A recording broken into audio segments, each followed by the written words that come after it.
So welcome to another installment of Exploring Consciousness with the Ian Hubbers. Thanks for being here, girls and boys.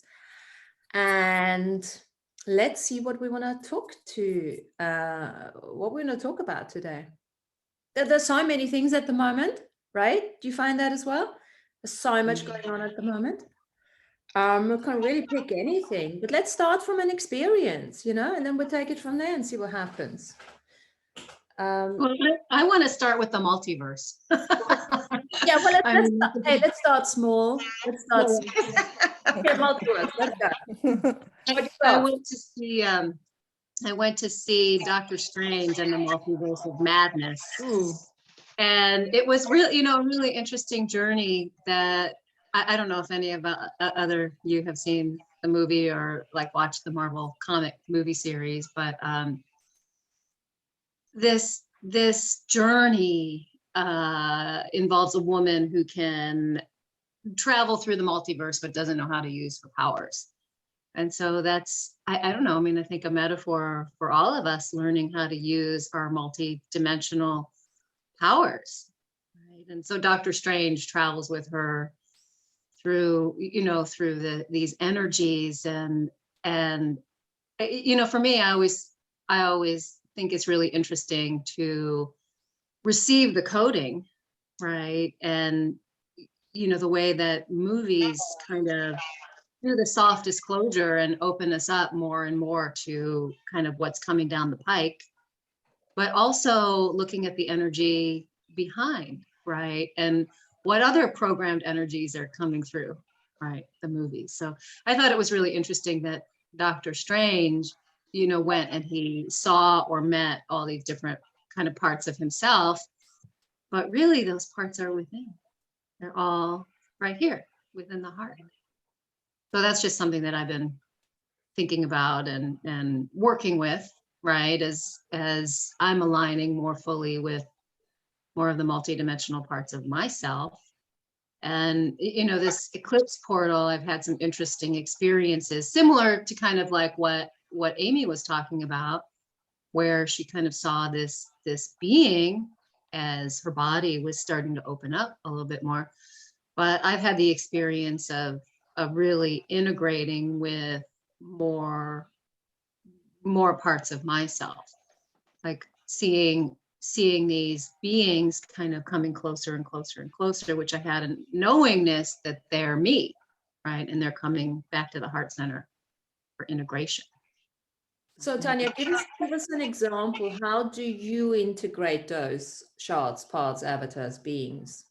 So for me, one of the things that I was seeing when I had a session with AB a couple of years ago, we talked about my incarnated lives in Atlantis, and I had an awareness of some of those lifetimes, but what he said was there was 6 parts of you incarnated in this one timeline, all coming together and working from different angles, just like Martina, you were talking about that part of your soul that's incarnated now at the same time.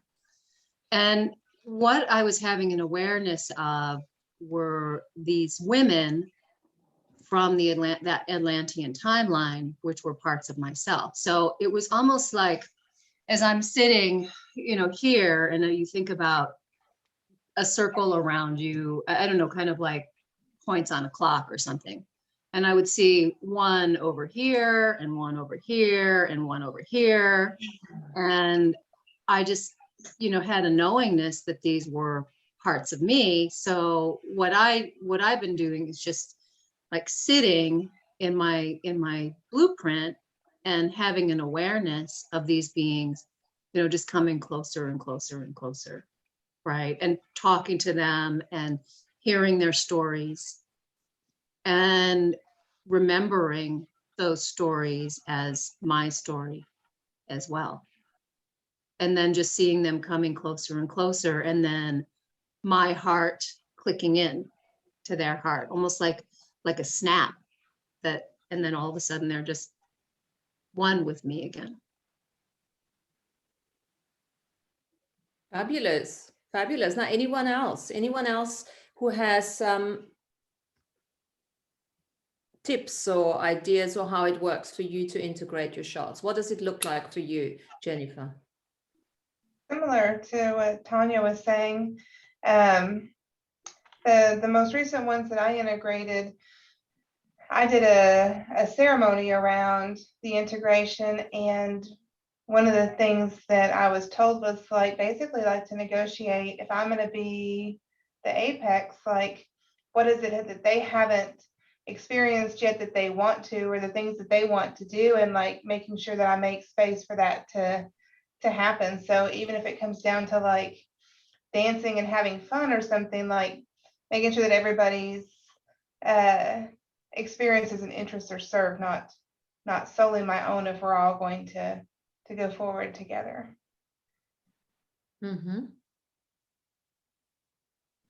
I've had an interesting experience. I've had my hair colored the other day, and I have a lovely, very psychic little Brazilian hairdresser who comes to the house. Yeah, so he comes in, and I sit down, and he comes in, and he's like, "Oh God, what are they all doing here?" Because I've got lots of beings in the house, and he can see them. I'm not a visual, so I know that they're, I'm quite happy with that.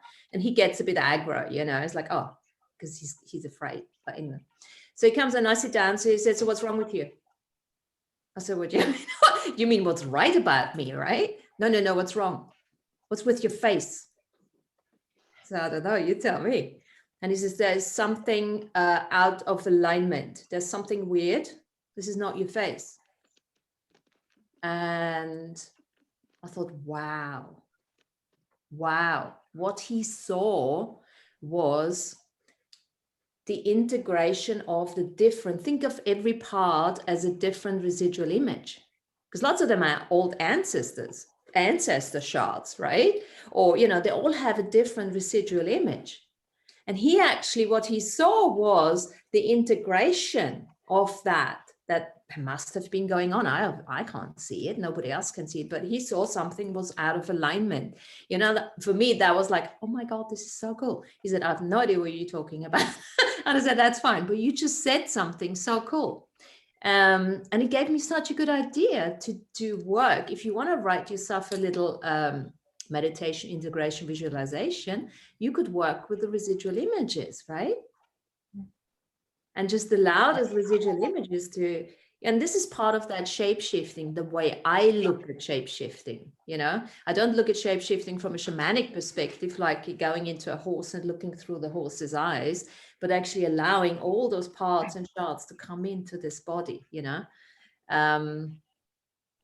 so that's my experience. So that's one, people could look at. And anyone else?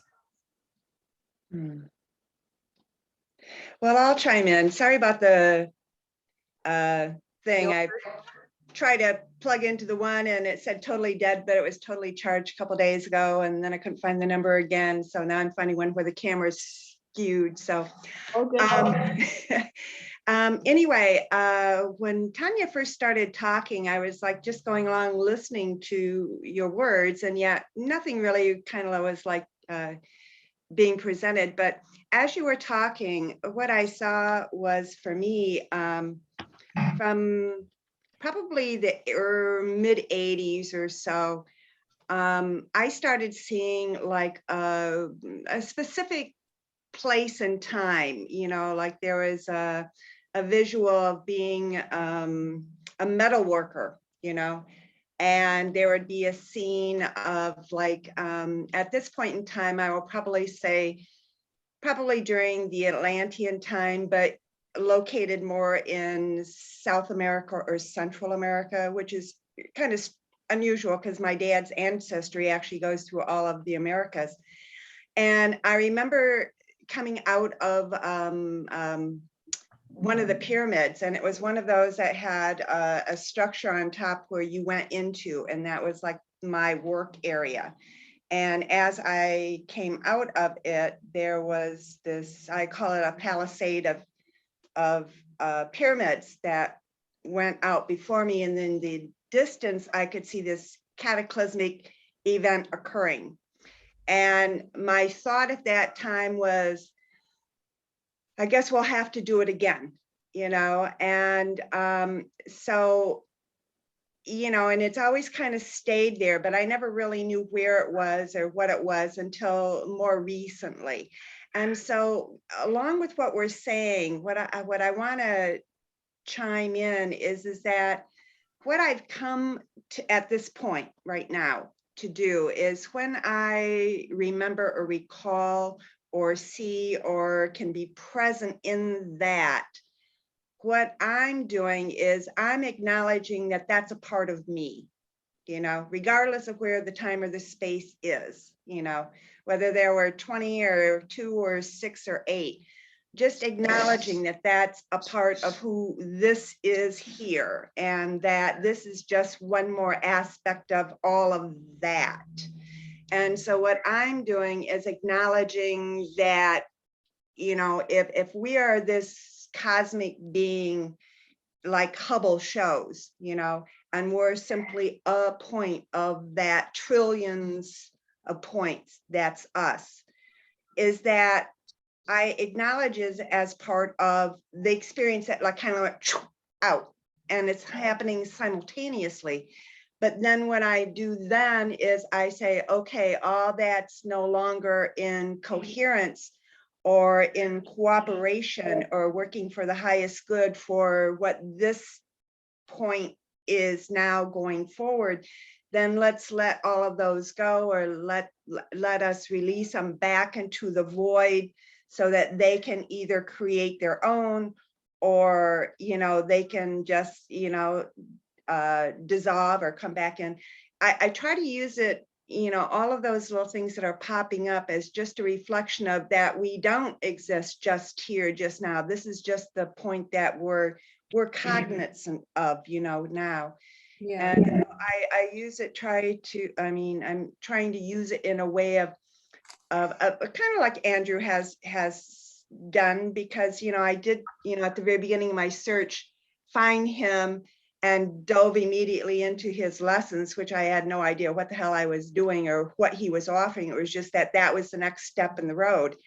And so, you know, I've tried to like take and understand that there are parts of me in every one of those that had harm, that had difficulties, that had diversions that may not have been, you know, and just kind of resolve it all, and kind of like say, okay, well, those are experiences that make the whole experience, you know. And I try to understand that regardless of whether in this state I see it as a good or a bad, it was another one of the possibilities that, you know, we went into and experienced. So Yeah, absolutely. Thanks, Robin. And you know what? I mean, these are things we do because it's fun for us to play with. Because at the end of the day, if we keep working on our emotional bodies, healing the emotional body, letting go of all our shadow aspects, or integrating our shadow aspects, you know, and remaining that open, keeping that open heart, all of that happens automatically anyway. Yeah. right. And I think we just need to remind ourselves for that. Whenever we throw out ideas and stuff like that, this is really when you get triggered and you get stuck. Because if we're getting into, once we're in this place of balance and maintaining it as much as we can, all this stuff is going to happen automatically anyway. Yeah. Yeah, and you know, that's a great point, Martina, because you know, I have my ex-sister-in-law.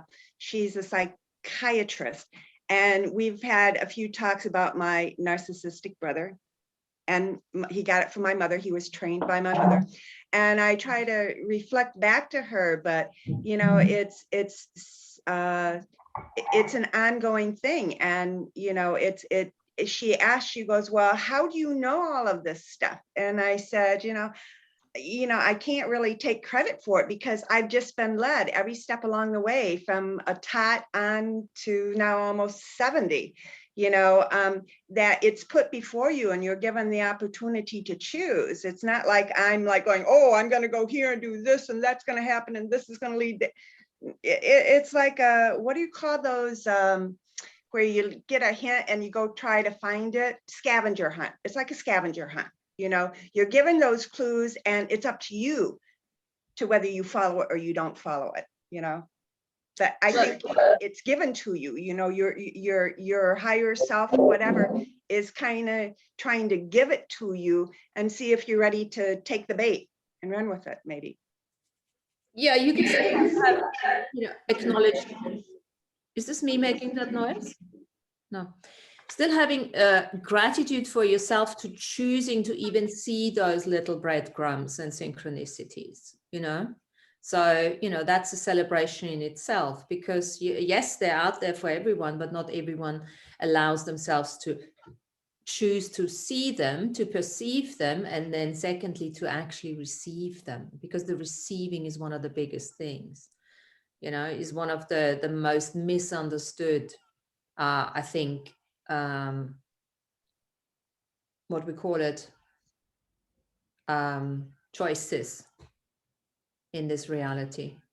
To receive without a point of view, to receive without judgment, and to just receive as an interesting point of view. Everything is just information, as we know, and we just adding our little, tainted sort of emotional stuck energy to it. And that's when it creates that information into a distortion, into fear or anything like that. And you mentioned you just mentioned narcissistic, and narcissism is coming up quite a bit again, because everyone is working with letting go of control, and control is a big part of this narcissistic sort of experience. And I think, I've just looked a little bit at this Johnny Depp, and what's the other one? Here's the court case with this lady, Emma Heard, right? She'd been abusing him. And I thought, this is really interesting that this is coming up now, because usually we have it always the other way around. Yeah, it's always the female that is being abused. It's always the male that is portraying narcissistic, behaviors and things like that. And to be honest, if we're all honest with each other, yeah, if I look at myself, considering myself, I was a martyr, I was an empath, but you know what? Equally so, I was a huge bloody narcissist, because you know what? It's all about control. Mm-hmm. It's all about control. And think about it. Women, I'm almost going to say now that I would say women are much more narcissistic than men. Purely for the reason that the women are the ones who had to take their power back. Now, taking your power back, getting back into control. And I'm not talking about the female aspect. I'm talking about the woman, the female body, the woman experience on this planet. So we're talking a lot about the big age of Aquarius and female rising and stuff like that. And to be honest, Johnny Depp, that thing made me realize it's actually the masculine that is rising. Mm-hmm. Look at the female, look, we got a couple of women here, and I can certainly apply this to myself.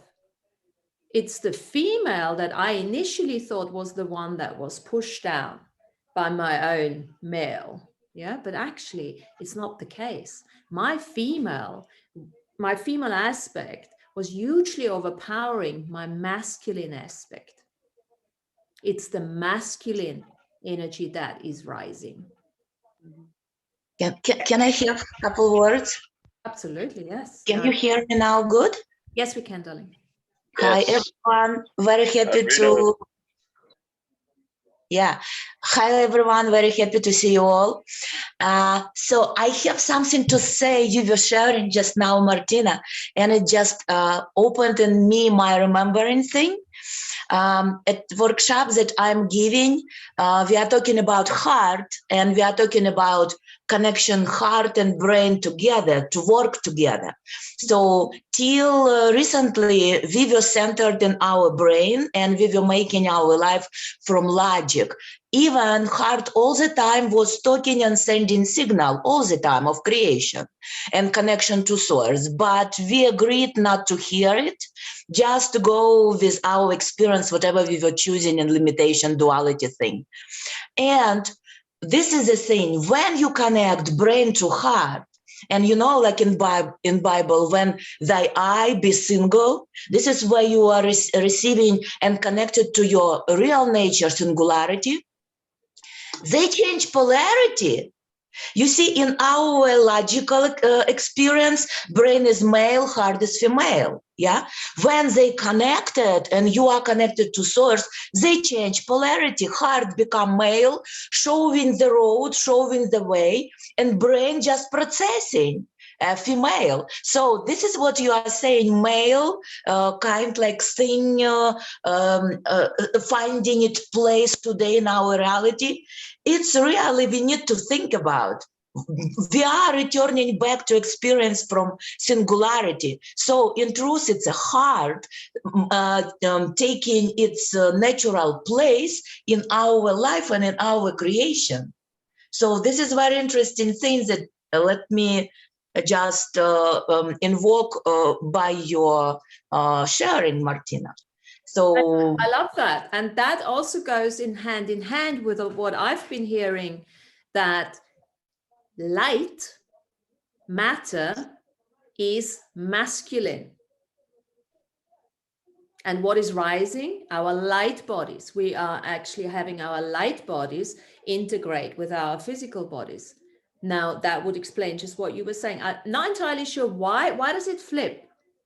The brain because is this is what exactly what you are saying. Light and all this universe, it's intention for experience, it's direction. This is what we are doing. Right. And Yeah. male, yes, and male, it's direction, intention.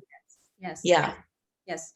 Now that puts it all in a different perspective, doesn't it? Because we always heard, oh, loving mother. Well, mother, the earth is not feminine either. It's masculine because it's matter. It's a hologram of it's a reality hologram. It's matter. It's light. It's all of that. Yes, and we need to really kind like look into essence without roles. Yeah, of just course, essence. Of In course. essence, this is it. It's just that intention for experience, direction of movement, change is the only constant. This is law of universal. This is we have to have. It's like a central piece. We need to move through creation. But when we look into roles of that essence, then we can be lost. So just go to essence, to really like middle of those roles, like, yeah. Absolutely. It's just like what we've said early on, we get to a stage where we don't even have to think of shards, parts, and avatars because it's all happening automatically anyway, and we can just have some fun staying in our neutrality. But what I'm a big fan of dissociating, because, you know, my mind is still very logical, and the thing is, I'm having fun with that. That is my kind of fun, isn't it? And I have a feeling that you guys enjoyed that kind of exploration as well. And just sitting there as all happening is a bit boring. And this is why these things are so cool. And what you just said fits very nicely what we said early on. And that makes, it's almost like, oh, it's slotting in. So now it's almost like permission to look at masculine rising, or at least it's going to make it easier for us to really get to the next level of neutrality and stop the judgment of anything male, of anything logic. At the end of the day, it's coming out of control, letting go of control. Still, we need to be very careful, because when you say masculine, almost everyone will associate with role male, man, all that thing, and it's very distorted today. And yeah, we need to find right vocabulary that won't awake this kind like connection. When you say masculine, I don't see anything like just direction way, because when we say masculine, it's immediately triggering like male. And but I'm happy to trigger people. Yeah, I'm happy to trigger people. I don't have a problem with that, because I love triggering myself. I love looking at it myself, you know. And also, let's remind ourselves, words are just conveying an energy. It's always the energy behind it. So when I say masculine rising, I'm like, oh, this is exciting. It doesn't come from a place of judgment. And this is the other invitation we have to look at. We know now we're working from here. Yeah. Everything comes from here. And every single word that comes that is attached to the signature frequency of neutrality is not gonna even depending on, you know, who is listening, who is wanting to take it into the wrong direction, right? You know, Martina, with the masculine and feminine, after having been a nerd most of my life and teaching middle school science, one of the things I can throw in there, and also doing spirituality with Sunday school kids for 14 years, one of the things for me is that every time I hear masculine and the discussion goes on, what I interpret is that's the part of the cycle of the energy. It's moving. That is the will to manifest. So as females, as males on this earth now, that part of us has been subdued, suppressed. You know, the ability within, the will within to manifest, which all of you, I confess, last week was having a difficulty with, embracing that part. And it is that masculine, because negative energy is considered incoming, you're receiving, that's the female.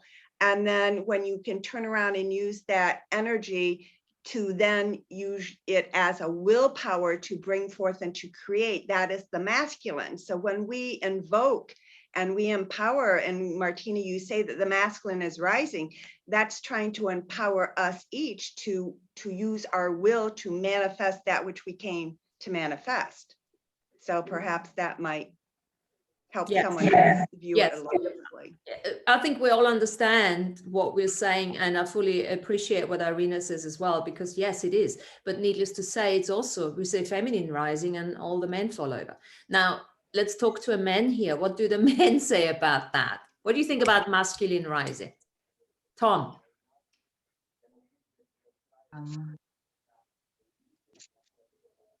I'm not sure where to begin. Oh, good. I know it's popular.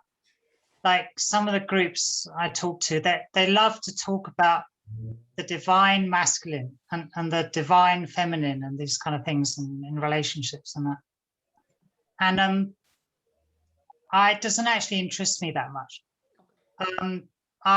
I'm much more interested in people's individuality. But I think you're talking about what's happening generally. No, I appreciate that. And so let's move on from there. And tell me, Tom, what are you interested in? Why did you come up on today? How can we get you interested? All right. So, I don't know. I just want to be more and more embodied. So I do particular training, and it kind of opens a window into awareness of a physical and etheric body. So that feels really good to me. So one of the things is what people talk about that I know, it's getting the mind inside the body. So it seems to be very useful to do that.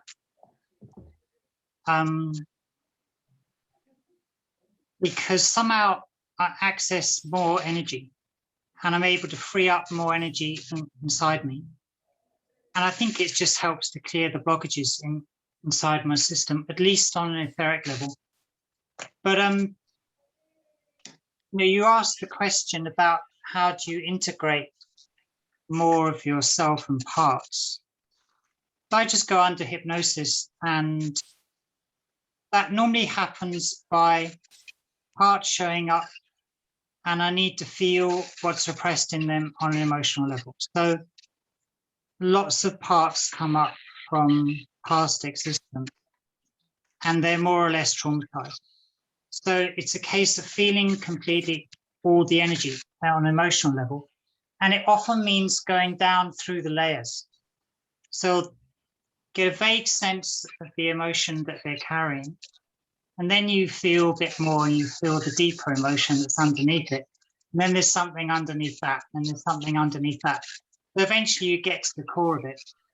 And then they're able to integrate. Okay, so you're using a tool, you're using hypnosis, and you are being hypnotized, right? Yeah. How often do you do it? Do it weekly. It's a painstaking process because there's just so much it seems to integrate on that subtle level. I tend to think where you're unconscious, you will be manipulated. And like we've all got so many fragmented parts from so many lifetimes, there's quite a lot of work to do to integrate the whole thing. But I'm interested in your comment about when you're balanced, all this stuff happens automatically. So by the sound of that, you've reached a state where somehow got into a state where this process happens automatically or a lot more easily. When you reach a certain level of balance, yeah, that doesn't mean that you never get out of balance, but when you feel triggered, it's very easy for you to look at the pattern. What is the pattern? And as soon as you bring awareness to the pattern, you acknowledge it, and it starts dissipating. It's not that you have to go through days and days of breathing heavily and kundalini this and that in order to let it go. It's the level, it's awareness now. So I welcome any triggers. I welcome any triggers because I'm a big fan of the mirror. I immediately look in the mirror. Okay, cool. Where am I still having this in myself? What am I not embracing? What is outside of myself showing me what I still need to look at? And that's a process of it goes quick. Okay, done. Move on from there. Yeah. There was something else. Repeat your question. Yeah, so balance. So then it happens automatically. Yes. Yeah, I agree. It's about awareness, and it gets easier with practice. Yes. And then, I mean, the emotional body will continue healing throughout this process in our lifetime here. Yeah, this is not something that's going to stop, but it's going to get easier and easier and easier and faster to do that. And then also, of course, what we have happening with the planet having already transited, with the energies coming in very strongly now, you can perceive it physically, mentally, spiritually, that is doing a lot of work as well. So lots of people, they might not do any work, yeah, and it just so happens to them, they might have other stuff that's coming up. They might have to go and, they get sick or, things like that, have issues like that. And that's going to help them to really look at, okay, there's something I need to do, yeah. So it's like think of the dreams that we're having at the moment. There's a lot of dream time healing that's going on as well. We're becoming more and more aware of. Arina, you want to say something? Yeah, I want to say something. In my work with reconnecting with shards, that is our experience, nothing else. Our shards, it's experience that is stuck and not finished. So your soul sparkles, soul shards, still there since time is spherical. In my experience, I'm working with charge as well. I call it, you mean trigger. I call it charge on experience. You see, when we are stuck without remembering what exactly it is, just the consciousness having experience, and it is kind of like painful. It has our emotions not in balance. It's good or bad. And we have that charge on experience. So when like you said, Martina, mirrors. When I look into world and I see something triggering me, I recognize it's a charge on my experience in my past that I never actually understood and never actually made a peace with that experience. And some other people involved, so it's entanglement, it's holding me in that experience. That's why I'm reacting. When I see something in the world or even happening with me, I have reaction on that charge of experience. So I put together like a steps for revocation based on Andrew idea about revocation. And major piece of that revocation, I'm canceling all contracts, vows, agreements that hold me in that experience. So I'm addressing that charge. Excuse me. And then when I'm canceling, this is where I really understanding why I am having that charge on what kind of experience, because I'm naming that experience. Yeah. So this is how consciously we can work with those mirrors. Yes. And I call it turning mirrors into movie of your life. When it's already not triggering you, you see, you recognize, you know what it is, but it's not triggering you. And instead of reaction, you have action. And whatever action in your personal connection to this world, or you make statements, thank you very much, we don't want that experience, or you are having some other involvement with those people or with that experience, but it's not reaction, it's your action. So it's a little bit different approach and connection to universe. And another thing in relation to integrating shards, at workshop that I'm giving, we have this meditation when we just look into eyes, each other, like this partner, and not looking at face, just looking into eyes, you noticed that face of that person start to change. You see different images, different faces, and you're not creating those faces. They just come up because you go through eyes connecting with person. And remember, eyes, it's a mirror of soul.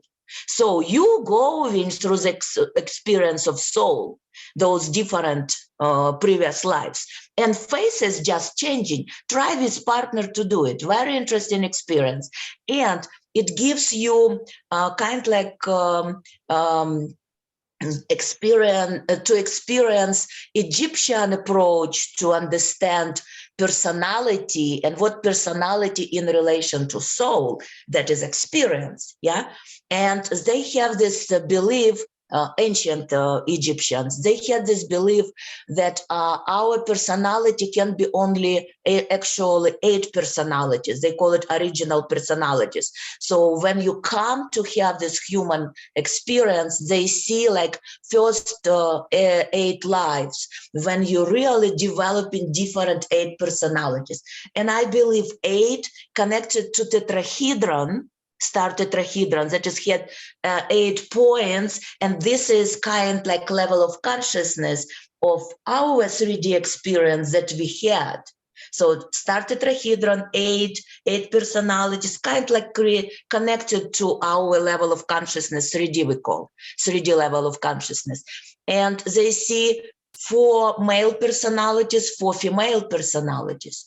And this is what you got. And then after first 8 lives, you take any of those personalities and you explore life through that personality. This is what they will see. And this is what they say. You see those faces. If they are human faces, they are connected to those 8 original personalities. So it is your life experiences already showing through those faces, your previous past lives. This is in relation to integration of soul shards. Good. And Can then I ask a suppose question? Yes, Lana. Hi everybody. Hi. Irina, Hi. so if you don't have somebody to look into their eyes, and it's the person that's looking back at you that will be able to tell you your personality, correct? No, you watching that person, your partner's personalities in his face or her face, and they are watching in your face. That's why you need partner, because it will be, they will tell you what Yeah. they saw in your face. So you have to have somebody who actually is, you know, can perceive Yeah, that. another person. Mhm. Yeah, but You can do. my first question was, can you do that by looking at yourself in the mirror? Yes. No, Yes. It won't no, work. it's a Yes. different experience. It's a Okay. different experience. It's a little bit different experience. That's what I know. Okay. Maybe But I've someone experienced it. has. I've done it many times and I see the same thing. I know what you're talking about. I've done it, you know, it's just happened by sitting and having a conversation with someone and you see like a slideshow of their faces, but you also can do the same thing to yourself in the mirror, but you don't look directly in your eyes as such, you look to the side and you'll see the same slideshow and repeat the same faces. So I'm gonna not agree with that in your experience because of my own experience. So I'm going to say, go ahead and try it because, you know, I was taught it by a very psychic person that I studied with for quite a few years. And that was the technique that we were taught to start seeing other parts of ourselves. So two different opinions, two different results. So Wonderful. saying that, And you are saying, I'm sorry, and we are saying, Robin, that you don't look into eyes, you look somewhere else. Where do you look? when If you you're use doing mirror. when you're doing for yourself, not when you're Yeah, looking at the mirror. other person. When you're doing for yourself, you do not look directly in the eyes, you look to the side. You know, you cast just as if you're going to look at somebody's aura. You look off to the side, you don't look at them directly in their face. So I'm just saying, Talana, you know, expand it and try it yourself. But when you do it, when you're not looking at another person, you look off to the side. When you're actually looking at another person, then you look directly at them. And that was what I was taught. And that was after experiences of it. So, you know, of watching someone else, that is. so you're saying, Robin, that it does work when you use a mirror, but you have to use a different technique than what Irina was saying. Right. You would imagine that it would be like if you're in gymnastics and you have a spot working on the balance beam, you know, you focus on that spot. You don't look at the balance beam, you look at another spot and it gives you a point of focus. So the same thing if you want to do the technique for yourself to see the most relevant shards for right now, perhaps a way of saying it, I don't know. But you kind of like would look off to, I know my camera is distorted, but you would like look off to the side, you know, you wouldn't look directly at your face. Did they explain, Robin, why you don't look into eyes? Because you're looking in a mirror and you don't want to look directly into the eyes because it could be a vortex into something else that you really don't want to connect with. Makes sense. Yeah. Thanks. You're welcome. Well, the best thing. There is a technique for looking into your eyes in a mirror, but it's designed for bringing up trauma. Some people are teaching that. So why don't you guys just, Lana, try all three out. Look in the mirror, look behind, look into somebody else's eyes. And then I add another one, close your eyes and just see what comes up. Because when I have my 4 charts different come in, techniques. I just look at them. I was like, okay, this is la, la, la, la, la. That too. There's no limitation, right? Try them all out and then choose the one that you like. Something will work, right? Exactly. Yeah. Tom, can you expand on trauma mirror eyes? Do you know more about that? When you look into eyes mirror trauma? It's a technique taught by Teal Swan. Would you So repeat that, Tom? if you look long enough, she says you can regress into traumatic experience.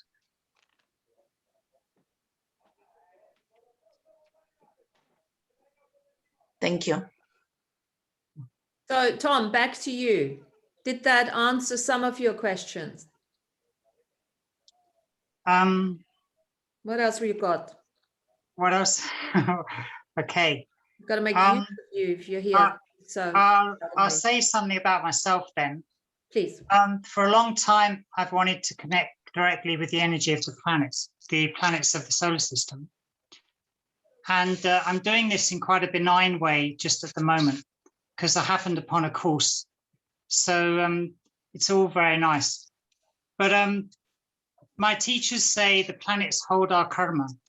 So I thought I might delve a bit deeper. Yeah, I mean, if you look into astrology and the aspects of the planets, you can see your karma there, maybe. So I thought that might be an interesting project to do that. To do what? To look into your karma. Yeah, connected with the planets. Well, your karma, everything is recorded in the Earth's Akashic record, in the Galactic Akashic record. So yeah, you can connect to that. Yeah. Yeah. So when I finish this course, that might be a project I might look into. Oh, fab. And then you come up and tell us a little bit more. Yeah. But I mean, we're all doing that. We're all connecting to the Earth because we're part of the Earth, right?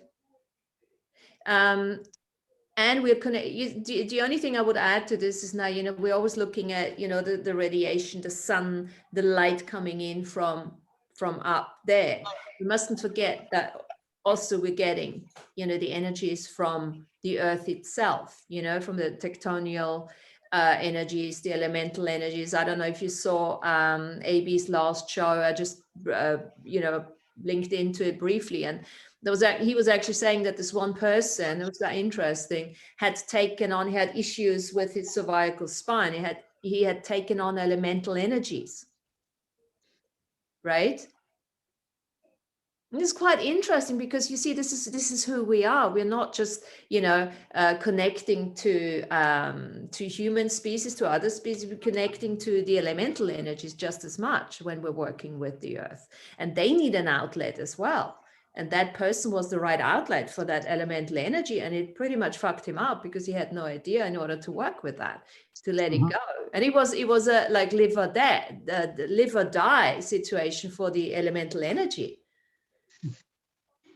So I'm guessing that you're talking, when you say elemental energy, you're talking about spirits. Elemental energy, yeah, spirit elements, yeah, elemental spirits, yes. He didn't say exactly which one, but whoever that was, yeah. I've been working in a Taoist way to experience their 5 elements, but that's cosmic, those 5 cosmic energies. So this person, he somehow opened himself, and a spirit got in that was causing him a problem. He was causing, yeah, it was causing him a problem, yes. Yeah. But I mean, that's purely, as far as I'm concerned, that's purely because out of innocence and ignorance, because he thinks about that, right? So all of a sudden he's getting neck pains and issues with swallowing and tongue issues, and he didn't think that he picked up some elemental energies, right? But that's why we're having these conversations, not to create fear or anything, but just to expand our awareness. What are the possibilities, you know? Because it's everyone on this planet is going through an ascension process. There's something I want to talk about then, because from a Taoist perspective, the best protection you have from that kind of thing is to have an aura that is more open, so that the energy can circulate more easily. So in your speech, you use the word open. So that's kind of interesting. Yeah, I mean, from my perspective, which is not based on anything other than we are potent divine beings in a skin suit. We don't need protection. All we need to do is we need to heal our, you know, emotional body, stay open, and expand it, and at the same time know how to fortify your sovereignty without going into separation. And Yeah. this is, I want to add to this because Irina was talking about taking action. And also I want to add to that, taking no action when that is required, because the more you go into balance, the more you go into your levels of awareness, the more awareness you're going to have what's going on in the collective. And this is why it's so important, what we've been talking about many, many times. Is this really my shit? Do I still need to heal that? Or is this something that I'm picking up because my awareness is expanding exponentially? And then the question is, you know, we must not allow our level of awareness to expand our levels of allowance. And really working with that balance, know when to say no, know when to say yes, know when to walk away, and being in honoring of everyone's choices. If they make it now tacitly without, consenting to it, or out of ignorance, this is, everyone on this planet right now is a master in the making. And everyone who is still here has the capacity to take the responsibility to make those choices. And sometimes what we need to learn, I certainly had to learn, is to just sit there, have a level of awareness, and not fucking do anything with it. As much as I want to, just be in allowance. And as we then hold that light of total and utter allowance, neutrality, that's when we become the healers without even doing shit, without just being there, walking into a room. Total neutrality.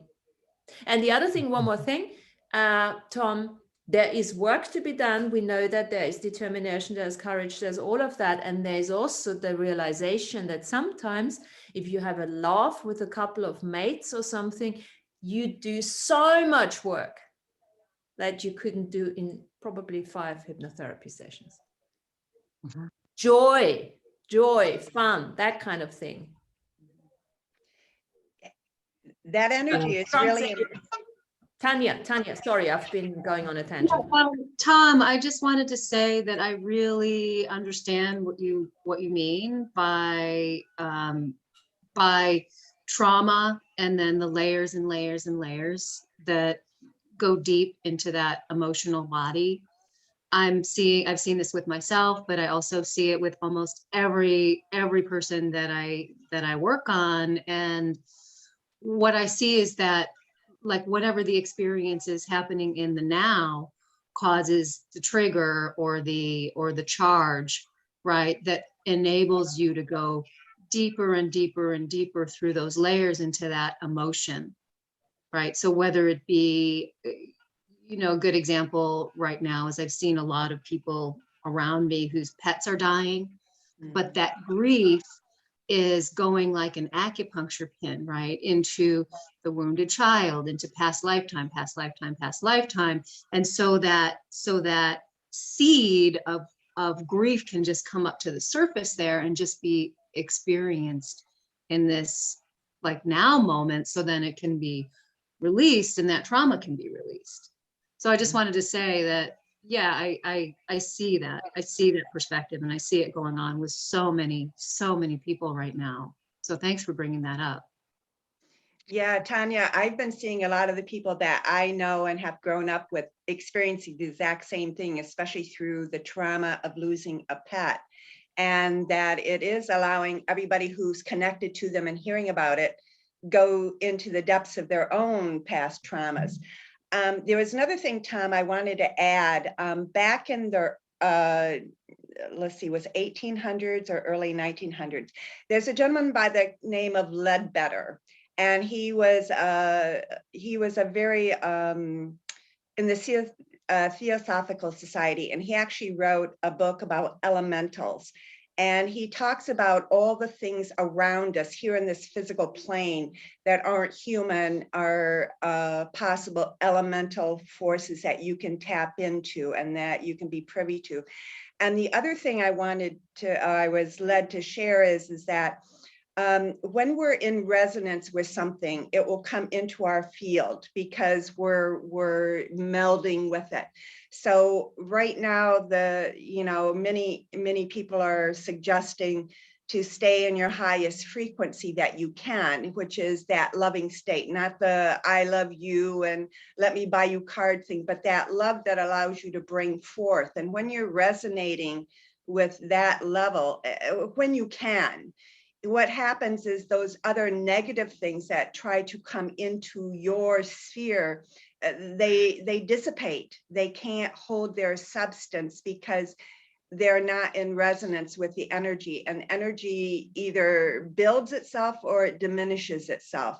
And so that's why the heart space energy is being emphasized so much right now, because when you can come from a state, and this is from personal experience as well as other things, but when you can stand in that personal state, especially if you're facing something that has been a trigger for you or has brought fear to you, when you can stand in that heart loving space, the space of creating out of goodwill, the other things lose their power. You may be aware of them, but they dissipate and they can't attach to you.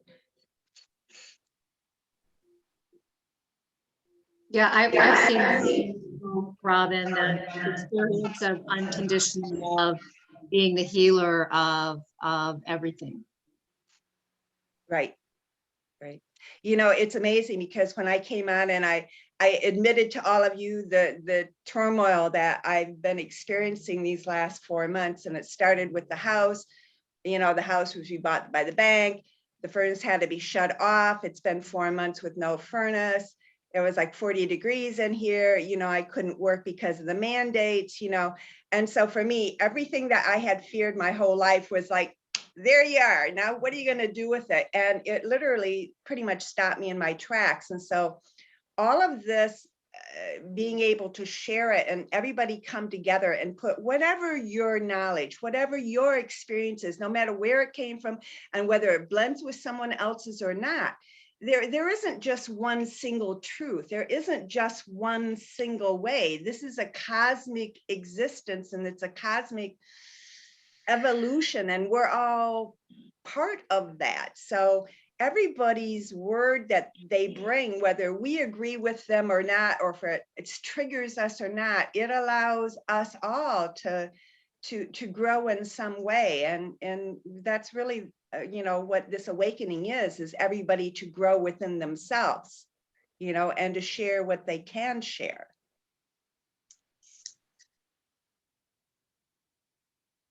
Fantastic.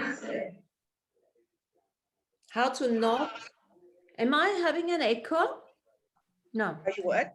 An echo? Can you hear an echo? No. So these were all like good things, how to not serve polarity consciousness, right? Living in it and not serve it. Mm-hmm. And in fact, yes, and we can living in polarity consciousness, but not serve it. But at the same time, starting to recognize more and more with a certain level of awareness that we are, yes, we are it. We are it. We've created it all. And it is time to now uncreate it and allow something else to come through. So this is the time to go beyond sovereignty, to go beyond neutrality, to go into this bridge of, okay, what's next? Healing of the emotional body is not going to go away. We're going to be stuck with that as long as we have these bodies, And we can use today energies and vibrations. We can use today energies and vibrations that is landing in our reality to work with those past lives, that trauma, that emotional trauma.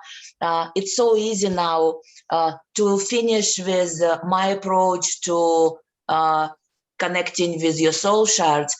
It's just one simple paragraph that I put into my revocation steps. I'm connecting with ancestors who are stuck in those experiences. I send them for healing and remembering. And where I send them in my bubble. I create special safety bubble for those ancestors who are stuck in those experiences. This is integration of soul sparks. And you don't need even sometimes to go, of course, if you're interested, if you want to experience and see those details, you can, but sometimes, a lot of times, you don't want to experience that pain, that trauma, and it's happening, like you said, Martina, automatically. Just your intention. I look into my past and kind of like I connect to those me, yeah, having that traumatic experience, and just have intention. I send those ancestors who are stuck to heal and remember. And this is it. And all integrations happening, like you said, Martina, automatically. Because vibrational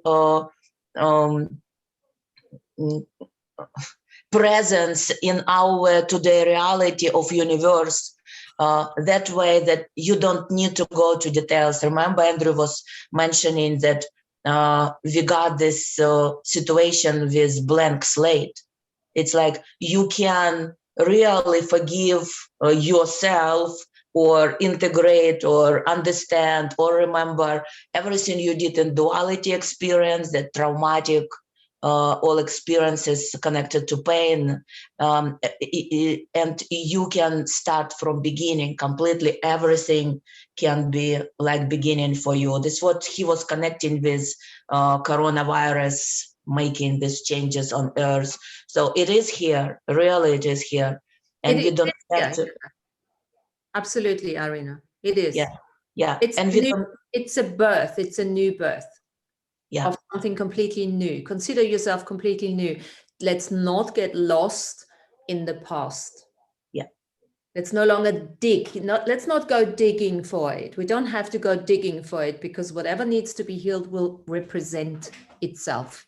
And remind ourselves, we are the ancestors. We are the interdimensionals. We are whatever you want to call it. We are all of that anyway. So we have already integrated that through the energies that are coming in. We're just waking up to this now. And as we get triggered, so it's really a matter of now taking that masculine energy within ourselves and put the intention out. What do we want to do with this avatar body here? What do we want to do with having the past, the present, everything collapsed into this future here now? What are we going to do with having the astral world and the below world all coming onto this graduation timeline? This is like a smorgasbord. Yeah, this is like, okay, what are we going to do with it? Huge buffet. What are we going to choose? Think of it as a buffet, that kind of thing. And then, even some people who kind like, for them, it's not that real what we are just suggesting. Just agree, see that bigger picture, and just go with that new energies. If for some people it is still painful, just take it to consideration, like additional easy things that will ease your process. Yeah, you can still continue going through healing trauma, drama, through any approach, any technique, but just take to consideration it can be light today. Much easier and less pain, even if you feel that pain. Yeah, we're not taking the pain away. We all know what pain is like. We all feel it. We're all there, but now we know how to respond to it in a different way. Now, I want to take this conversation into slightly different direction now, unless there's anything else along those lines. Are there any questions along those lines? Well, I was just going to say also, we all, like you were saying, we all know the pain, but now what are our tools, right? What are our tools to be able to manage it, to recognize it, to move through it, right? We all need to learn those tools so we can be in that place of singularity. So that's all. Yeah, no, and that's perfect, because that leads me into the next thing, and that it's now coming in. Why have we been doing this for lifetimes, right? What is this galactic citizenship all about? What does it mean to be a teacher? What does it mean to have this dual experience, having this body taking our bodies once we are, light illuminated enough and go to this other planet? What are we going to do there? Well, what do you think we're going to do there? We're going to do exactly the same thing that what we've done here. Everything that what we've learned here, all the fucking tools that we have, you know, generated for ourselves. We're going to go to the other planets and teach them what exactly that.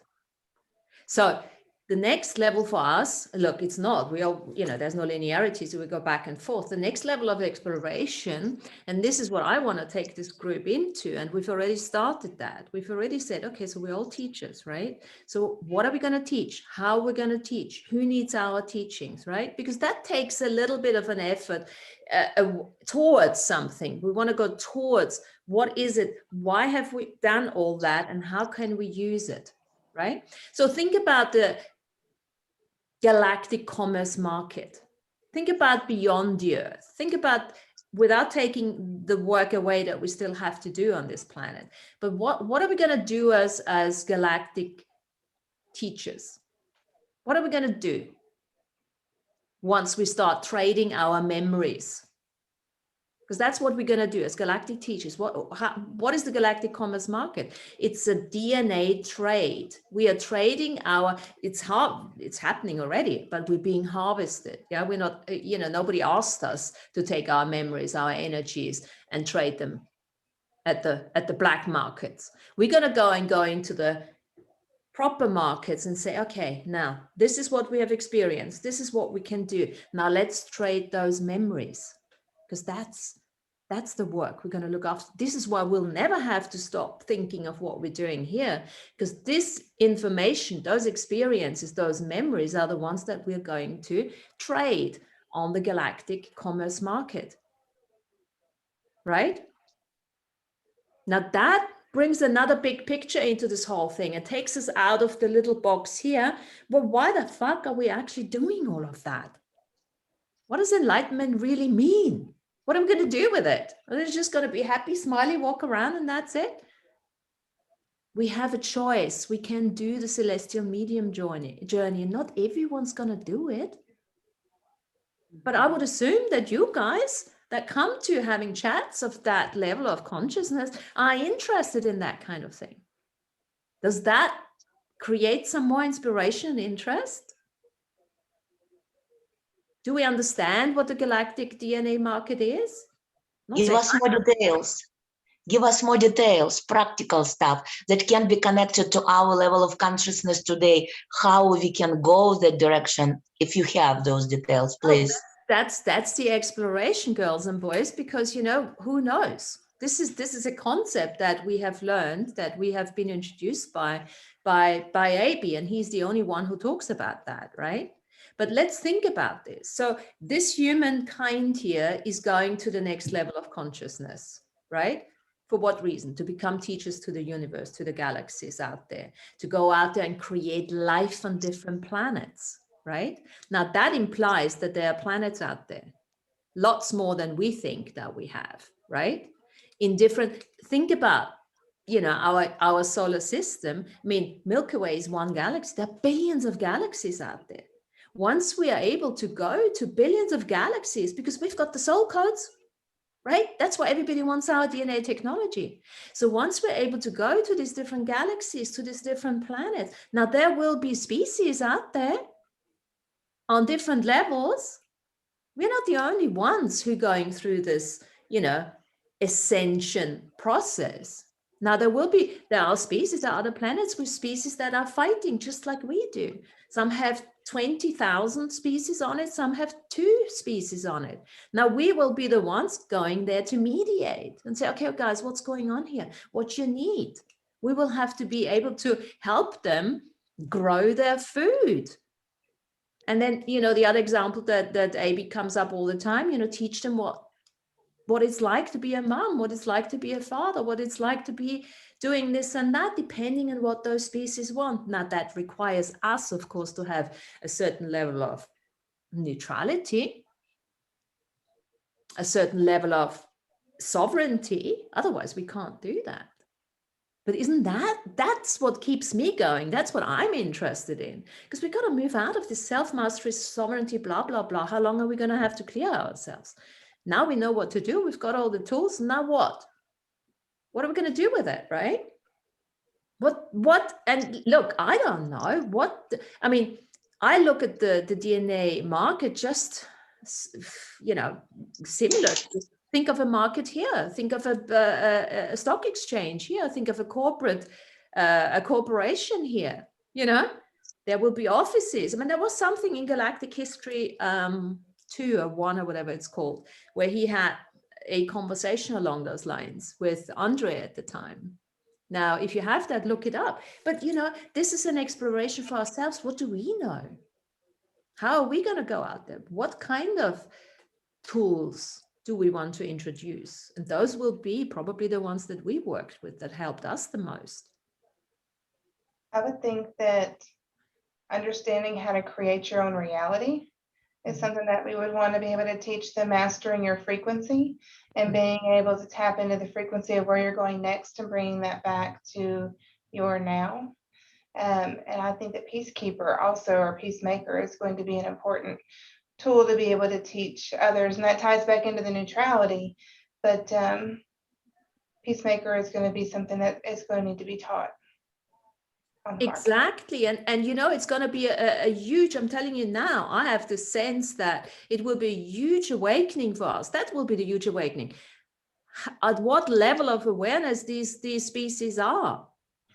They're not at the level of awareness that we are. We must stop thinking that everybody out there on other planets in the astral world is so much more advanced than we are. They are not. Yeah, they are not. Yes, of course, everyone has different, you know, just like on this planet, everyone else is more in mastery, or, you know, has certain gifts and everything. But they will need us. One of the things I was just thinking about as you were saying that, Jen reminded me of is we were going to teach them about the different range of emotions that we have. That's a very important thing, because we are such masters of our emotions that we can switch back and forth in an instant. We can be very rude in 1 second and then very apologetic in the next, and be happy and sad all in the same minute. So as we move, we understand the different range of emotions that we experience here on Earth. We can teach them some of these things. The level of emotion that we have here is unprecedented. Is that a word? Other planets don't have that, but they still have some form of emotion that allows them to fight each other, that allows them to not live in harmony. And then, of course, the other thing is, you know, I mean, I have no idea, but we've done it before, girls and boys. We've gone to other planets with the prime creators to create life, right? We've done it before, and they left us there for eons of time, and we did whatever we did. Now, that's the kind of exploration, Tom Paul Freeman, you could look into when you do your past lives. Go straight there. Find out what you created, how you created it, and let us know. And we all need to do that when we go to bed. You know, use our dreams, use our visualization and all of that. Because let's face it, time has already collapsed anyway. Yeah. We've already exposing ourselves to galactic universal time. We're understanding that Roman numeral time, the limitation of it, and any. So, you know, it will be a matter of walking and seeing something and starting to recognize, oh, I've done this in a past life, or this is what I, you know, and things like that. So these memories will just pop in now as we carry on having fun. So one of the things, just go 1 ahead, second, Tanya. Harriet. Go One of ahead. the things that I've been focusing on is what Jen brought up was being a peacekeeper, peacemaker, and this is something that I been focusing on. How can I be a better peacekeeper and a better peacemaker? Because our planet at the moment is fluctuating so much from one emotion to the next, and there's so much turmoil and all kinds of different expressions emerging from people, that this is one of the things that we will have to really get a grasp on, how to be a peacekeeper and a peacemaker, so that we can This is go out there and teach people by using our different ranges of emotions, you know, and get back to center, get back to balance. Yeah, this is exactly what's coming, how we can share that peacemaker and peacekeeper on our example that we had in this duality experience, this limitation experience going through trauma. So on our example, we will show this is what you don't want to do, or you will have this if you go in that direction. So you better stay in this peacemaking and peacekeeper connected to a real essence of universe that was created originally for. Yeah, I believe this is how it will go. But another question I have, okay, so it looks again to me that while we will do this sharing and teaching of other beings to keep this peace and love experience, we will just remember looking at them, because in truth we did that as well. So for us it will be school of our, not school, but that experience of our remembering and returning back to universal citizenship state. Yep. Learning Yeah. by doing. Learning by doing. Discovering by doing. In the beginning, I suppose we'll have to work on more on an etheric level until the energies have established themselves enough that we can actually, you know, greet them in, and every single one of us can start doing that in their own individual space, you know, to start actualizing these beings and have them in front of you. I mean, I'm not there yet, but, you know, I'm working towards that. You know, you create that bubble through your body. You are, you know, you're bringing that spirit in, you're bringing, you can create a bubble of energy that is sovereign and benevolent, that you can start, it's almost like beaming them down or up. And then they start, okay. In the beginning, you might have to make it up until One of it the other things happens. One of the other things I'm thinking about here is that we'll be able to teach them how to be source disconnect, because we've done source disconnect for so long. We became masters at source disconnect. So this would be one of the points in the future that as teachers, we will be able to share that experience of what it feels like to be source disconnected. Which means we have to teach them what is, you know, they're going to ask us, you know, what is it like to be angry? Well, I can show you that. What it feels like, what it is. What is it like to be happy? You know, that it's going to be simple stuff. I think this is what we need to start recognizing, the capacities, who we are. You know, this is so often I see it with myself. I had this huge expectation that when I start connecting, they're going to give me all that amazing information. You know, they don't.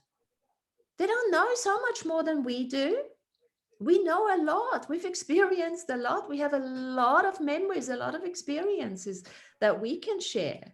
Of course, they got stuff as well. But that's the other interesting bit for me. You know, ask them what they know. What is it like to live on their planet? And the difference between our experience and other beings' experience is that we've been stuck here for so long, that we've been through the experiences for millions of years.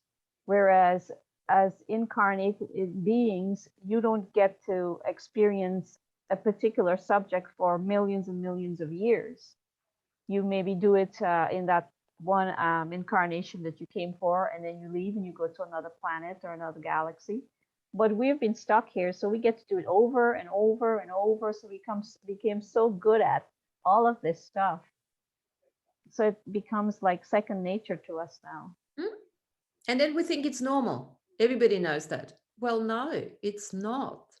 It's quite special what we do, what we know.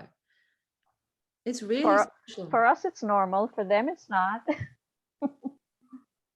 And then And doing it from a heart space, like Arena would say, doing it from here, not from a, I'm the big teacher and I'm telling you what to do and how to do it. Because you can't rock up there like that. You won't and be if they say, in the frequency, right? and if they say you teach what you need to remember, yeah, this is what will bring us back to you are multidimensional. We will remember teaching them, looking at them, who we are in all our multiplicity, who we are really, that universe, we are everything. So this is how, yeah, it's interesting. But look at it now when you know, I mean, we all had our hermit spaces and stages where we just, especially obviously lockdown, forced into it, or, happily forced into it, to be honest. But now when we start getting out there again, it's the interaction is different, because for me at least, it's like, oh, this is really interesting now what's going on. I'm almost welcoming a trigger now, because it's like, oh, there's something for me to remember, to discover again. Now, you do that for a little while, but it gets a bit mundane because we've done it long enough and all of that. But once you start doing it on a bigger level, then it gets interesting again, right? Where you can address fear, right? If you can identify the triggers that bring that fear up in you and be able to reverse that, that's where I'm looking right now, is where are my fear programs still that I need to remove? Exactly. Well, that's perfect, Jen, because if we want to be those galactic citizens and want to go out there, we need to have our fear mastered. We need to appreciate that it's an implant. Yeah. We can't go out there and teach anything if we are in fear. It's the only thing that really holds us back is our fear. Of course. Yeah. So I'm always a big fan. When I get stuck in something or I lose my inspiration, okay, what's the next picture? What's the bigger picture? And that for me at the moment is becoming more and more the bigger picture. Of course, we talked about it forever, but now it's like everything else is here balanced out, la la la. We know what to do if it doesn't. Now what's next? I'm sure there's other stuff, but that's just a suggestion from my side, and I'm most happy to get false evidence appearing real. Yes. Get suggestions from your bigger. What is your bigger ideas? What are your bigger inspirations? Well, we'll need Andrew always says that this planet will need 1 billion healers. But now I'm going to add to that and say we'll need 1 billion teachers. So let's not even separate us here. Let's just say we need 1 billion beings that stand in their sovereignty and total integrity. And then they can be anything. Yeah, the teacher and the healer will be the same. The teacher, the healer, Individual. wiping their ass if we have to. You know what I mean? Are you willing?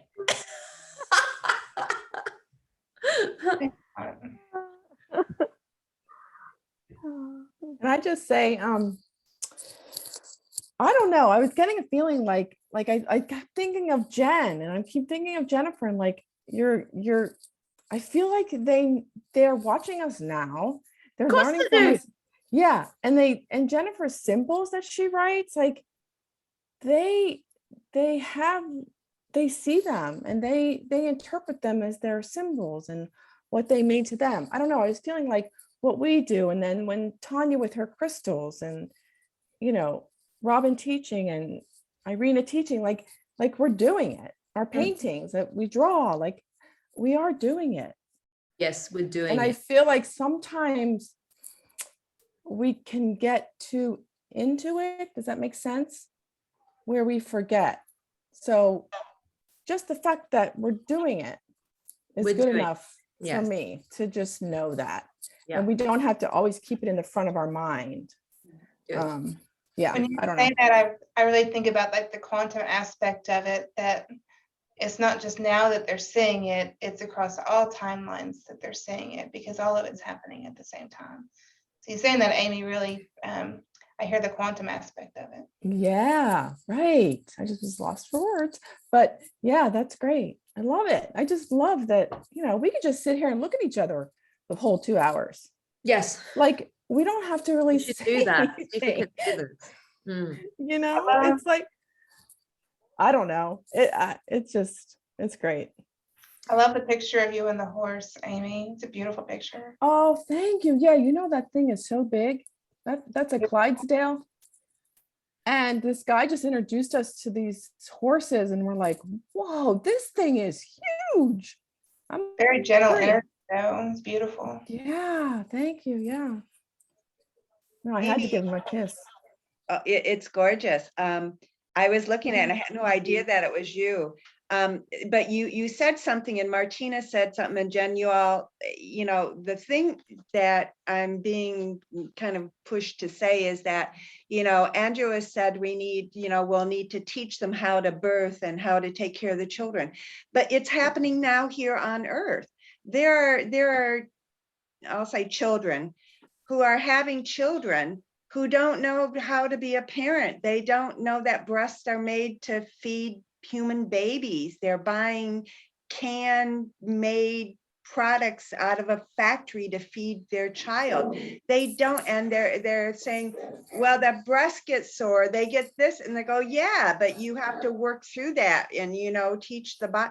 So right now, and then even in dream time, and the reason I'm saying it is because I keep having, and I had kind of shut my dreams off in the mid 80s because I was being inundated with what's being now shown to the public. And what I have seen lately is that, especially the thing about cats, I will be dreaming and there'll be like, just an example. The last time was that I was looking at, it looked like a flower bed or something with rocks in it. And the rocks just kind of set up and said, we're cats, and it's like, whoa, well, okay. And it's just, I think, Martina, some of the things that Andrew has said that we're going to go out and teach, I think it's being shown to us right now through our dreams and through the other people here on Earth. And, those skills are needed right now. They're needed in our 3D world here now.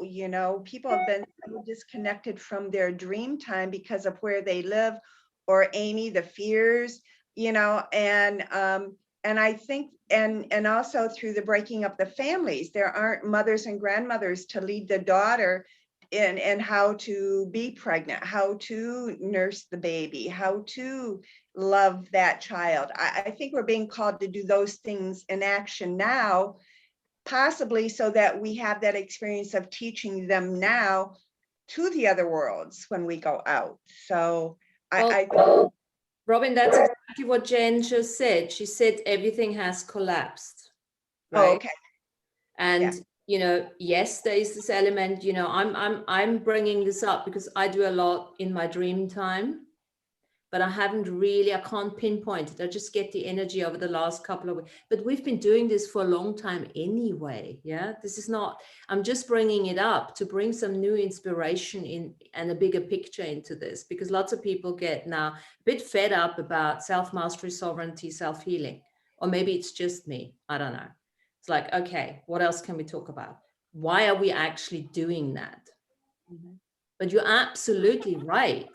But then again, remember, we just a couple of weeks ago, we had a session where we actually acknowledged the North Pole, where all these beings are coming in. Yes, you're absolutely right. They are in body here, and they don't look, they look humans. They are humans. You know what I mean?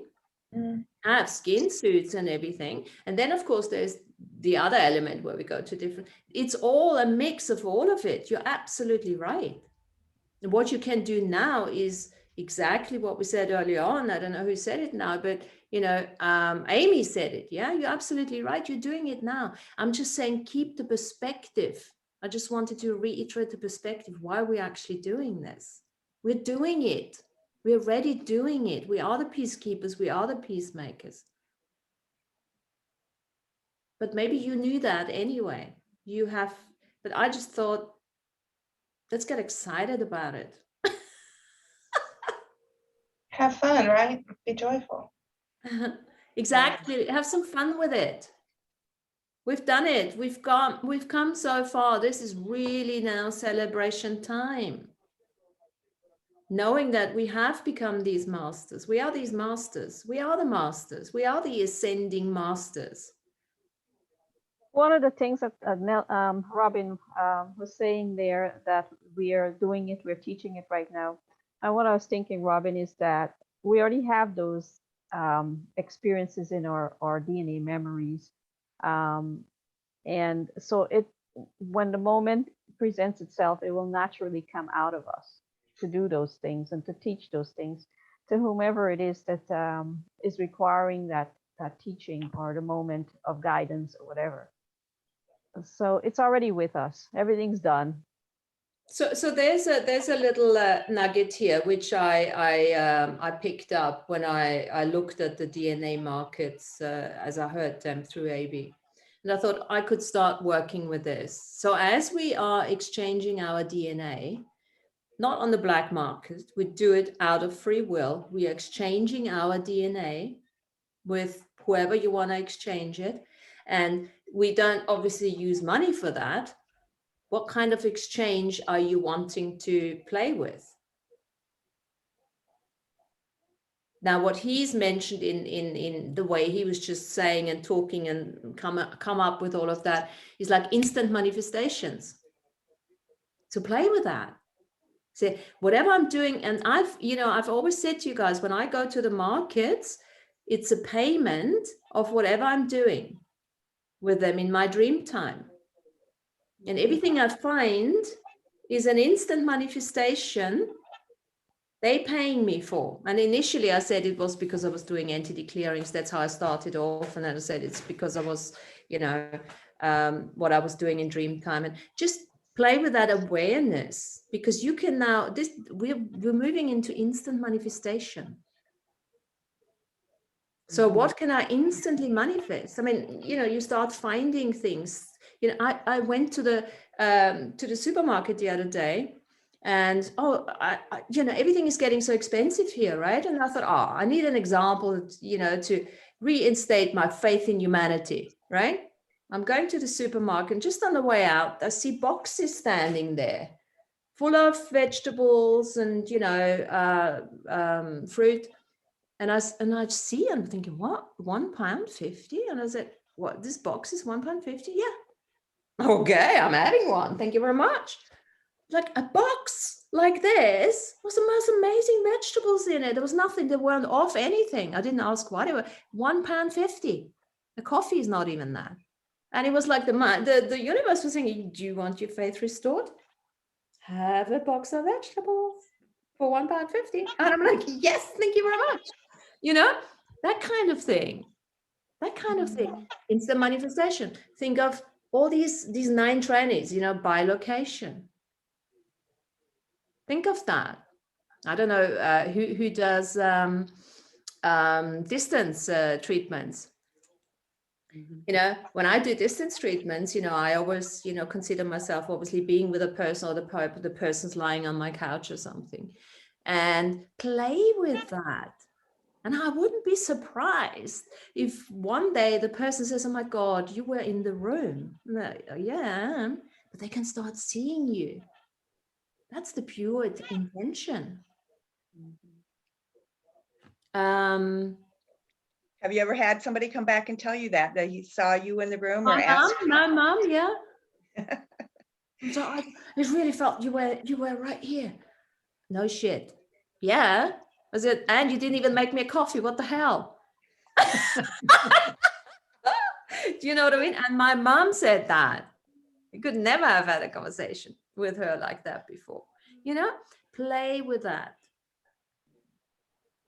It is funny too, how going off of that, how I can hear voices like my mom calling me when I was a little girl, or, come inside, or my dad, or it's just very like, why am I, it's like exactly perfect. Like they're calling me. What is this? Yeah. I love it. So you're going to answer. Are you listening? Are you listening? Okay, I see you. And then have a conversation. I say to my mom all the time, she's got all these beings. I said, have a conversation with them. Yeah. I said, don't tell Dad because he already thinks you're crazy, and don't tell him I told you. But of course, have a conversation. Amy, it reminds me of when I first graduated from the university and I went to Florida. It was in the mid 80s.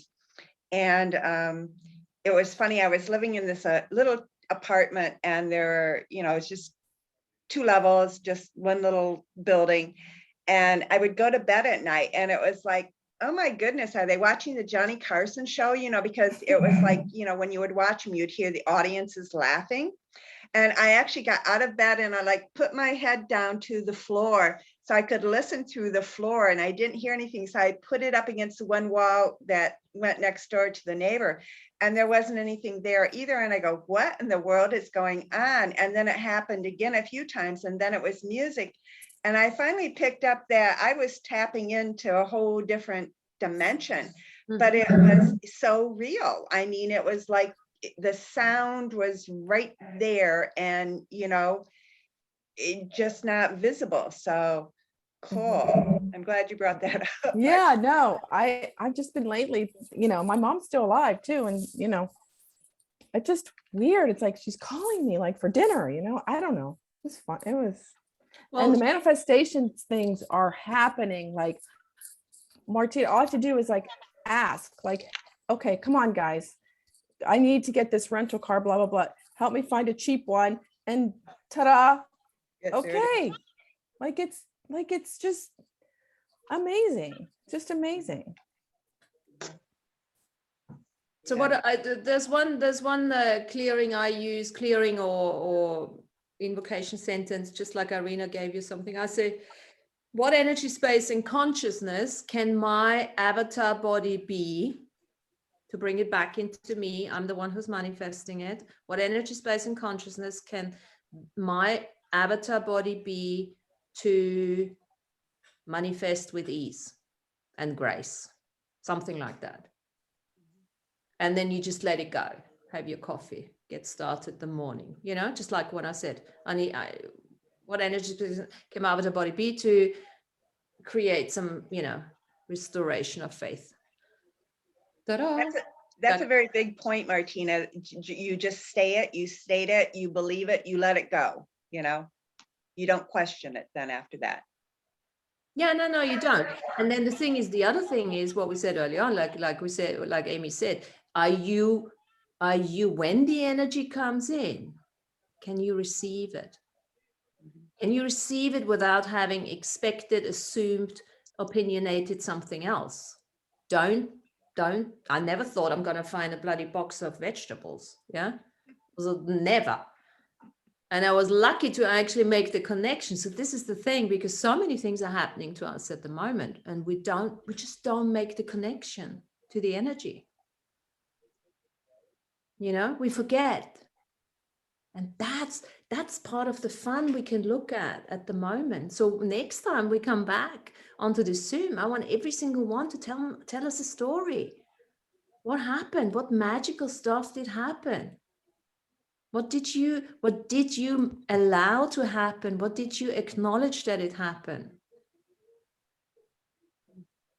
Oh, you're putting too much pressure on us. I know. There's no pressure at all. Well, it was like when I was talking about my massage before we came on, about that, it just felt like I was going into another dimension. I mean, and then I had pulled myself out. It was like, oh, I can do it. Cool. So that was, I still think about it like, whoa. So now, Amy, can you create that experience on your own in a meditative state? Yeah, for sure. Yeah. I do miss our meditations that we used to have on here. I do miss that. That would be a way to take us there and bring us back information. I mean, we could start doing those. I mean, create one. I'm not great at that. This is your room. This is your group, guys. Now, this is actually, I was going to mention that as well, because we were talking about, creating a quantum hypnotherapy thingy. That's still in the background, yeah? So we're not dismissing that. This is the energy that's ongoing. So it would be nice to still do that. But, you know, use your dreams. Think of a dream, or when you have a dream, make a script out of the dream, because the dreams are often so cool in terms of, you know, visualizations. They give us such weird shit, you know, such interesting symbolism. How can we make a meditation out of it? Okay, let's finish with a meditation. I'm going to make something up, all right? I got something, Martina. Okay, then you do it. Okay, so just close your eyes and take a nice deep breath. And find that little tiny diamond core God cell in the center of your heart portal. And take a nice deep breath into the heart. And just see your heart expanding like your pupil, like a black hole. And as you open up your heart, now open up your heart to the heart of Mother Earth. And feel yourself aligning with the heart of Mother Earth. Her heart portal is your heart portal. Now feel the sun shining on your head. Glittery, sparkly, golden sun shining out, golden rays. And align your heart with the heart of the sun. As you breathe, you can feel your heart portal working with the sun, with the earth. You can feel that alignment. You can feel the toroidal field of the sun and the toroidal field of the earth working with your toroidal field. I am the sun and the sun is me. I am the earth and the earth is me. As you continue to breathe into your heart, now feel the heart of the galactic center. The center of the merry-go-round that our solar system spins around. Feel the toroidal field of that black hole and feel the center of that black hole aligning with the portal in your heart.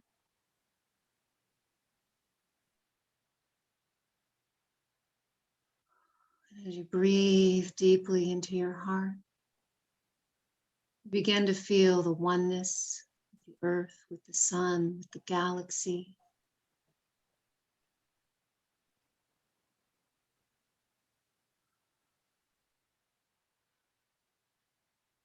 And feel the creative energy on the edges of that portal, just like your pupil opening and closing,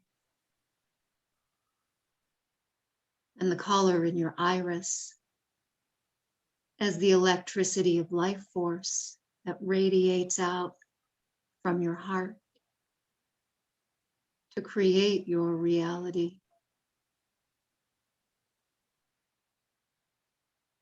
Breathe deeply into that alignment and feel the oneness in your heart, your root chakra, in your third eye.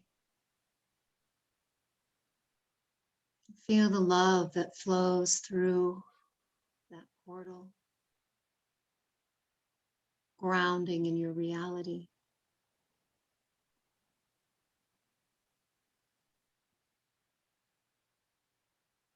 Nice deep breaths.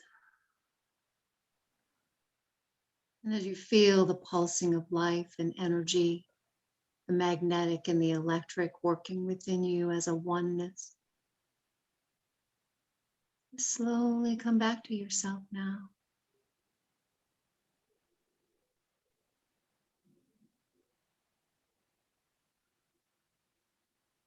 Just feel the oneness, feel the love.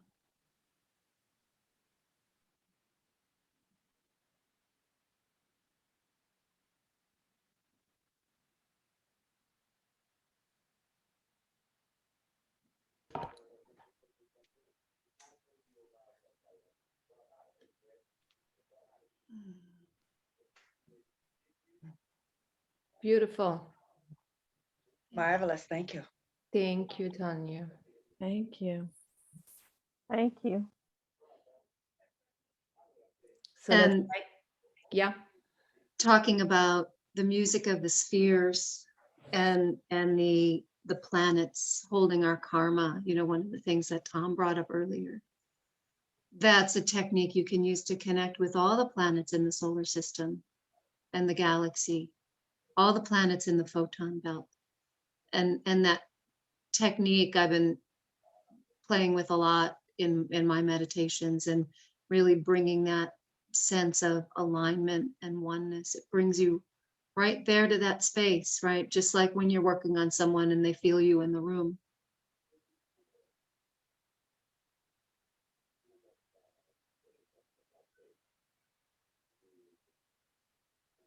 Thanks. So thank you very much, Tanya, and thanks for reminding us, Amy. And maybe we can do that. I'm preparing a group hypnosis class in October. Jen, you need a volunteer to lead a group hypnosis meditation. I'll be glad to. In November. Yeah, how cool, Jen. Yeah, you can do a group hypnosis meditation with us. You see, come forth, peacemakers, peacekeepers. Give us your gifts. Share them with us. Thank you very much. Absolutely, we'll take you up on that. So thank you, Tanya, for that. And thanks, guys, for coming on today and for all your sharings and contributions. And we see you next week. If Arena is on next week, we might do the death one. What is that? The death process, or the death. I will be actually, I have started to, I already manifested. I'm leaving US and I'm going to UK. Wait, when are you coming? Unexpectedly, I hope in June I will be already in UK. Well, you're going to live here? No, for some period of time, but Oh. it's manifested like you just asked. Manifest something, come to you like $1.50 or £1.50. Fabulous. So this is how it came. I was craving to have more human experience, and this is what I'm coming to experience. Yeah, to be involved. Yes. You'll So I'm kind of like busy. Yeah. I'm kind of like busy this month, putting everything, you know. Okay. Yeah. So when I arrive, then I will be happy to look into that, and then we will do. And we leave it. I want to leave it. I want to leave it to that because it was your suggestion. Yeah. Thank you. Okay. Well, good luck with all the movie. Let me know when you're here, Thank where you. you're at, and we have to meet up for a coffee. It's in North Ireland, actually. Oh, Northern Ireland. Yeah. And I'm looking at already on Isle of Man. Isle of Man. So Yeah. kind of like maybe crossover somewhere there. Interesting. Okay. I've Yeah. been to the Isle of Man. Nice little island. Yeah. Mm. Oh, by the way, if you go to the Isle of Man and you meet a version of me, because apparently I thought already. You told us that you are working in store or something, so I will have all information from you and just connect with that you. Yes. Tell me what she's like. Did you meet her? No. No? Okay. Abby told me about her. Yeah. But she's having the same partner as I have now. Wow. And a daughter as well. Same, just different versions. Different Whoa. setup, all the same versions, yeah. Whoa. And she's running a hotel apparently, but she wants to get out of it. Oh. That's where she's connecting with me to show her how to get out of an old life and get into a new one. Mm. Mm. Maybe she looks like me. I know. Could be. I've been wondering lately if they have the same voice, because that's been being drawn to my attention lately is people that I would hear on YouTube, and I would hear somebody else and they'd say two different names and I go, but that's that person's voice. And then when Caroline came on here, one of the first times I came along, I said, is that me? You know, Yeah. is that my voice? And then there's another one, Peterson, who does a lot of scripts and shows. I've heard two different people talking recently on other videos, and just listening to the voice, it sounds like this. So I would be curious if anybody has any more information, if we carry the same vocals, the same vibration in the other form. So if anybody has any insight on that, I would love to hear your feedback on that. Well, to be honest, you got to find out, because there's not just one version. Do a meditation and meet her. I'm sure there is the same. You will, there must. Well, you know, he was actually saying Emma, my daughter, and this daughter I have over there in this version is very different. She's a total rebel and rascal and blue hair apparently and shit like that, which Emma is not at all. Right. So I don't know, but I think, you know, I think if you meet her or him, you will know. Mm. Anyway, that's fine. So I was watching a YouTube video several months ago, and it was something about Afghanistan, the way it was back in the earlier days before they had wars and stuff down there, possibly back in the 60s, 70s era. And they were showing a slide of photos with people in it. And as I was watching, it was like a 10, 15 minutes video. Suddenly this one black and white photo showed up. And I'm like, I gasped my breath when I saw the photograph. And there were two women and a man pushing a cart. And one of the women in there, well, both women, I should say, but one of them looked exactly like me when I was in my teens. And the other woman reminded me of one of my cousins, my first cousins. So I took a snapshot of the photograph and I sent it to my mother. And I said to my mother, "Do you recognize anybody in this picture?" And she said to me, "Well, yeah, that's you, but I don't recognize the other person." I said, "Are you sure you don't recognize the other person?" So I'm telling her the name of my cousin. And I said, "Well, don't you recognize your niece in this picture here with me?" And she was so convinced that that photograph was me. And I started laughing. I said, "That's not me. That's a picture of some woman from Afghanistan." So I'm thinking, as you guys are talking, if there's a version of me, then she is much older right now, I would say. But it was fascinating just to see that picture, that I could convince my own mother that it was me. Cool. Have you had like people walk up to you and say, "Hey, I know you"? Was it for you? I've had that a couple of times and said, "It's not me." No, it No, but I when back in the 80s, years ago, my brother has this friend who was traveling in the subway in New York City at the time, and he came home after work and he said to me, he said, "Lana, I would swear that I saw you in the train kissing this guy in the train, but if I didn't know you so well, I would have been convinced that it was you." something to learn from that version. Yeah. Kiss more men. Get on these trains, Lana. Apparently she must have been my age or something too at the time, because he said if I didn't know you so well, I would have been convinced that it was you. So I got two versions of me hanging around, out there.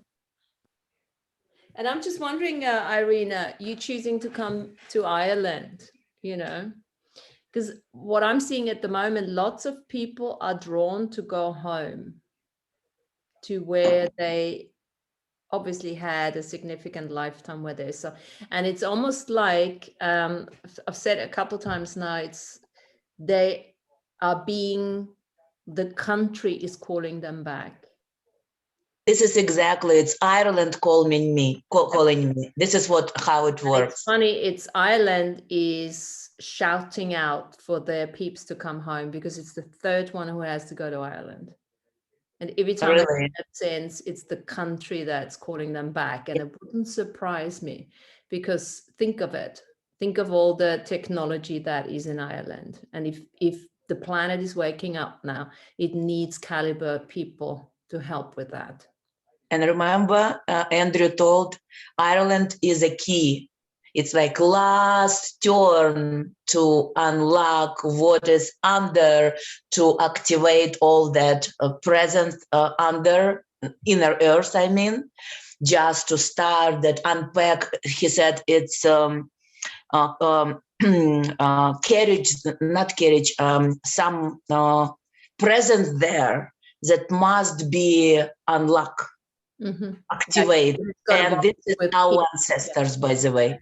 This is our that previous experience as we started this today meeting, soul shards. Yes, it all goes back to the Atlantean times. You know that I believe that I've all lived but in, for you. you said you were going to the Isle of Man, correct?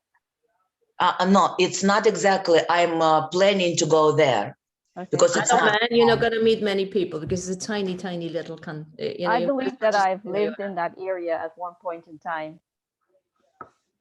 Because when I was doing some work, some healings at one point in time, there was a particular famous individuals whose name was just coming up out of nowhere at me, and so I inquired about it, and apparently the individual was trapped or something like that and got caught up with another one, and so we were able to free them from being anchored wherever they were, but it was it had to do with the Isle of Man. But it's funny how the person's name was just coming to me nonstop all the time, and so I had to find out what this was all about. I'm going to be closer to Belfast on the island, but I'm planning to travel and see those places that we know already in UK. Yeah, fabulous. I've had some amazing experiences in kind of megalithic or old kind of stone sweat lodges in Leitrim. They're built near streams. I went there with some chains, but it seems like Leitrim's kind of dotted with these kind of prehistoric structures, little stone sweat lodge places. What kind of experiences? Guys, a while ago now,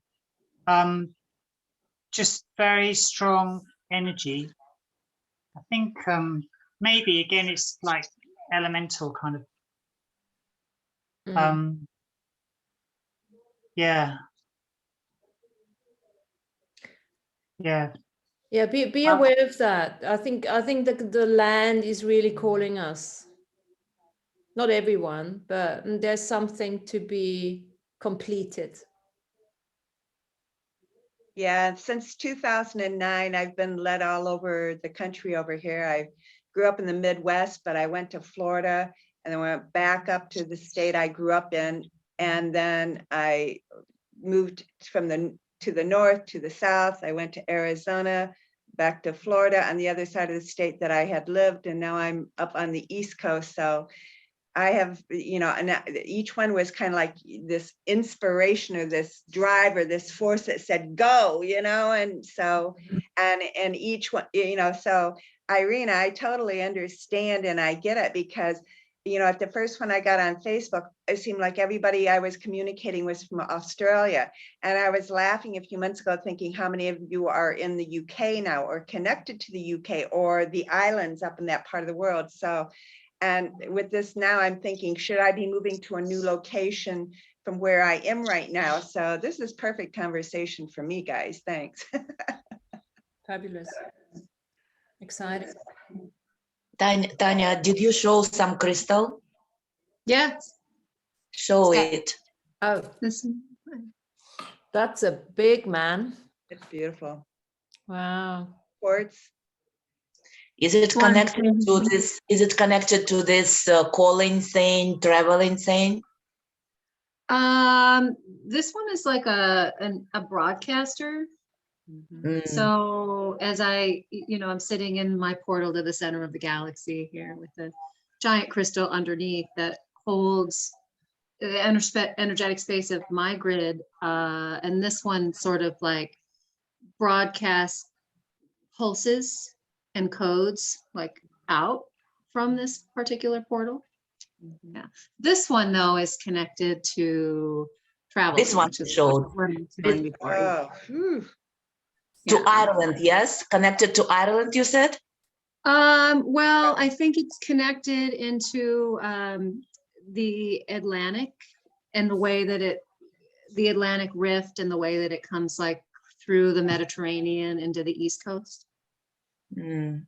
Right. And it's been sitting with a big Moroccan cluster. So it also is radiating those codes of Morocco. When are you going, Irina?